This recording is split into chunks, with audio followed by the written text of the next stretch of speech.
Kitchen. இன்னைக்கு நம்ம பார்க்க போகிறது சிக்கன் வடை. அதுக்கு தேவையான பொருட்கள் என்னென்னு பார்க்கலாம். 1/4 கிலோ கடலைப்பருப்பு ஊறச்சி எடுத்து வச்சுருக்கேன்.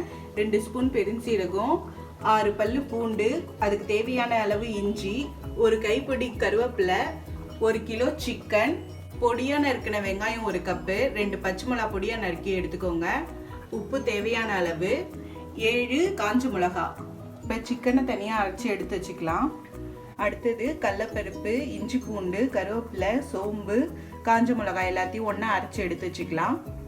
இப்போ எல்லாத்தையும் அரைச்சி எடுத்தாச்சு. அதோட வெங்காயம், பச்சை மிளகா ரெண்டுத்தையும் கொட்டி மிக்ஸ் பண்ணிக்கலாம். அதோட தேவையான அளவு உப்பையும் சேர்த்துக்கலாம். இப்போ எல்லாத்தையும் நல்லா பிசைஞ்சுக்கோங்க. எண்ணெய் நல்லா காஞ்சோடனே நல்லா வடையை தட்டி போட்டு மசால் வடை மாதிரி எடுத்துக்கோங்க. நல்லா பொன்னிறமான பிறகு வடையை நல்லா எடுத்துக்கோங்க.